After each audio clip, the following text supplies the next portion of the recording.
The Zenith of Power is here in Kingdom 2, and at reset, it will be going to every kingdom in the game. So in this video, we're going to get a look at whether or not the city skin is actually worth it, and whether or not you can get enough points to get a very top-tier score to unlock the skin.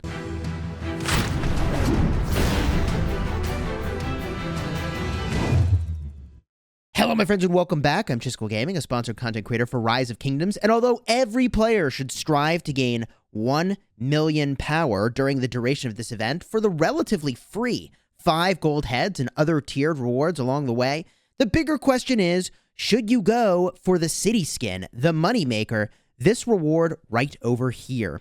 Now, this is a Zenith of Power event, which historically shows up once every 3 months, once a quarter, throughout the year, and this used to not give you a choice chest. It used to just give you a specific city skin. Now, however, it looks like you can choose between the Babylonian Gardens city skin or 20 legendary commander sculptures. For those of you that are going to try to push for this event in a way that aligns with the Mightiest Governor Training Day, that's actually pretty amazing to get some extra rewards. However, a lot of folks might be considering pushing for this city skin, even if they can't get a top rank in the Mightiest Governor. So, is this city skin worth it? Are these rewards worth it? I want to call out that the rewards drop off dramatically in the Zenith of Power. If you cannot get a top 10 placement, you will not get a permanent city skin.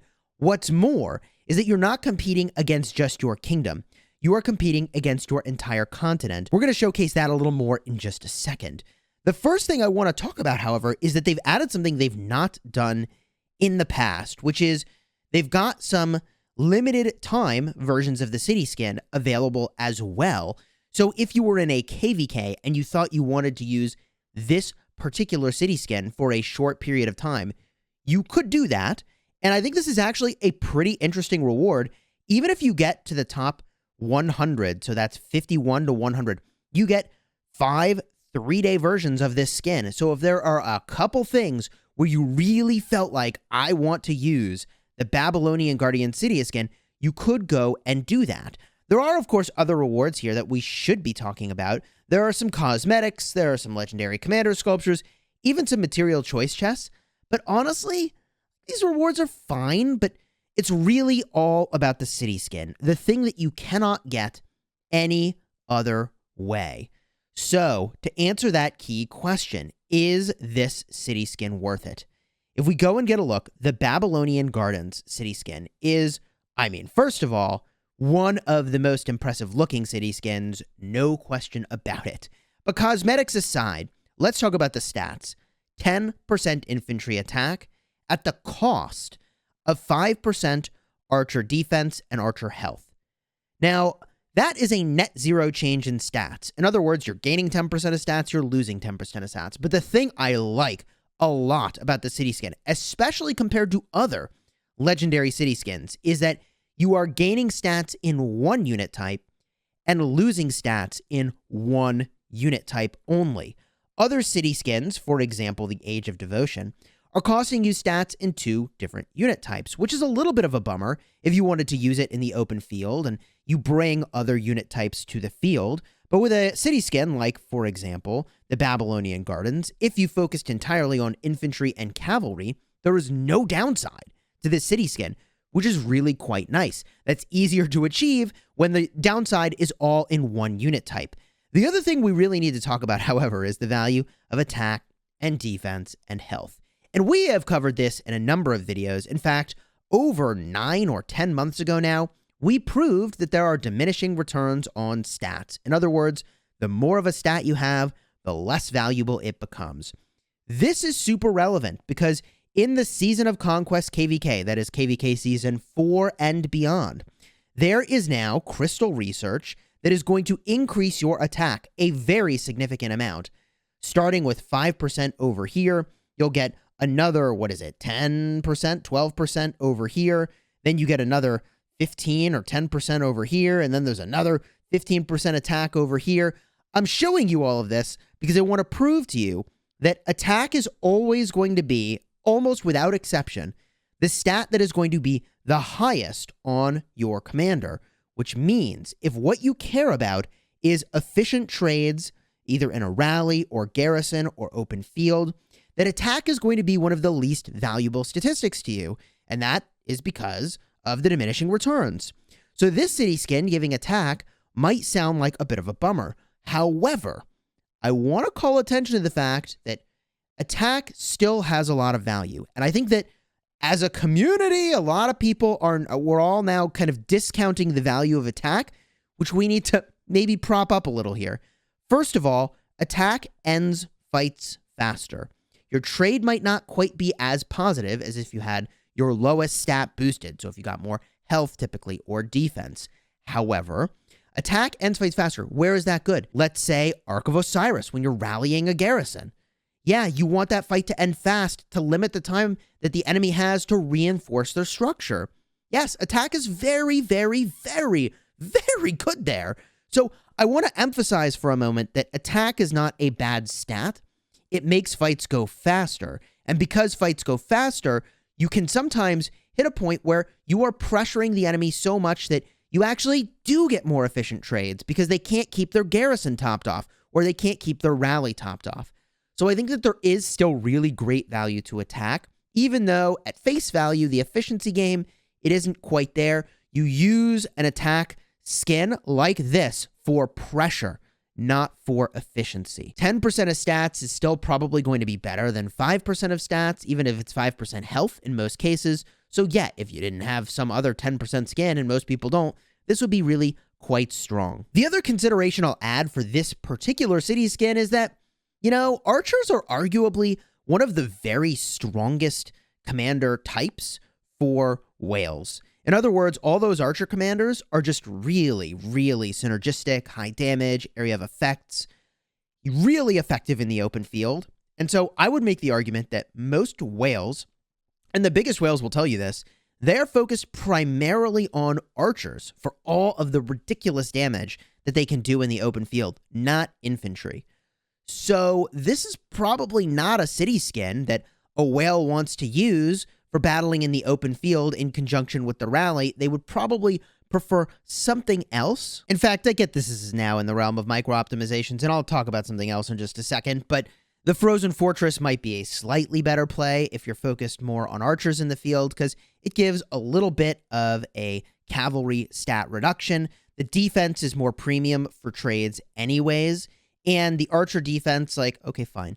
You know, but you're only losing 5% of archer stats instead of 10, and most people are bringing 1, at most maybe 2 cavalry marches in the field, and that's even when they can use 7, I would think. We'll see how that unfolds. So as far as city skins go, I would say Babylonian Gardens is probably not one of the more premium of the city skins for the legendary tier, even though it is still really quite solid. The next question becomes, if you still do want that city skin, and there's a lot of reason to like it, do you think you can win? And as I mentioned, you need to go and you need to look at your continent.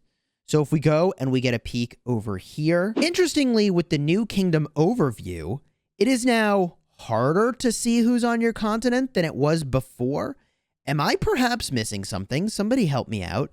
You see, Kingdom 2 is in a continent with kingdoms 1, 2, 3, 4, 5, 6, 7, and 8. But now it's organized into which kingdoms are in the off-season, so it's a little bit more tricky than it ever has been to figure out who is on your continent, which is kind of funny as a, I guess, unintended consequence of this new design. I was going to say, if you want to know who's on your continent that you need to be worried about, you just go and look in here. And just to showcase for you for a moment that we're not competing against the folks that are in the Lost Kingdom with us. We are competing, in fact, against our own continent.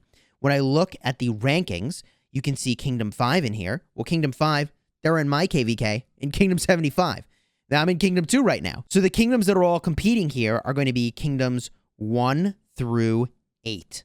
1 through 8. You can see Kingdom 8 on the board, Kingdom 3, a lot of folks from Kingdom 5. Get it, baby. Kingdom 1.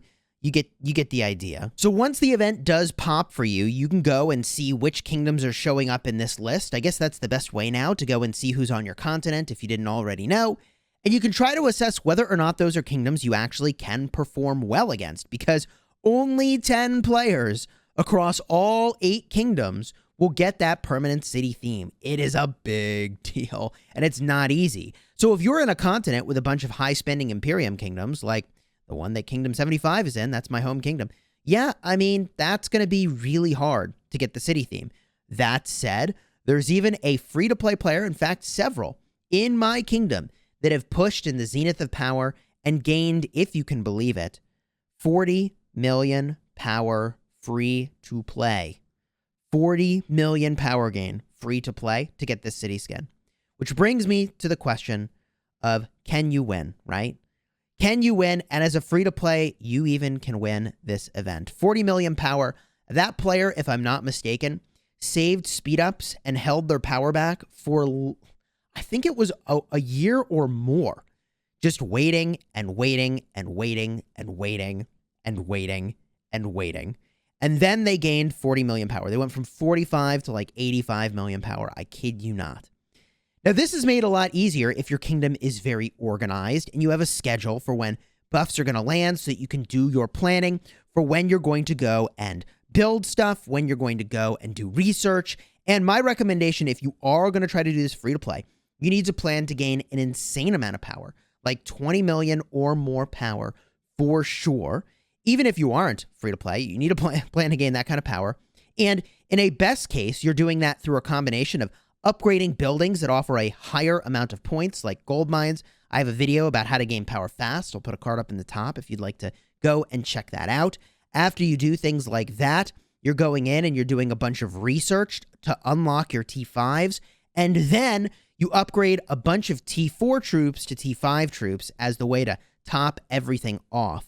That goes a really long way because, as we have proven in the past, the most points you can get per speed up that you use comes from upgrading T4 to T5. I'll have a card up in the top for a video talking all about the process of upgrading T4 to T5 and whether or not upgrading or training new is the right play for you. If we jump over to my main account, I'll be perfectly honest, I do not plan to push in this event.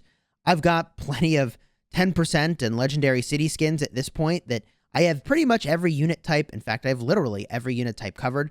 So I'm good on that front. Even, heck, I got this skill damage city skin in case I want to go and specialize in siege. And it's not even April Fool's. That was yesterday. At this point, my game plan is honestly like to gain the requisite 1 million power in troop training. I'll try to line it up with a bunch of Bastion quests because I'm in the Strife of the Eight KVK. And, you know, there are quests to train a bunch of troops. I'll try to time that with a kingdom buff to make that as easy as possible. Get these Kahar whistles, get some extra crystals. And that, well, that was the topic of yesterday's video. I'll have a card up in the top if you'd like to see that around Heroic Anthem and Season of Conquest crystal technology.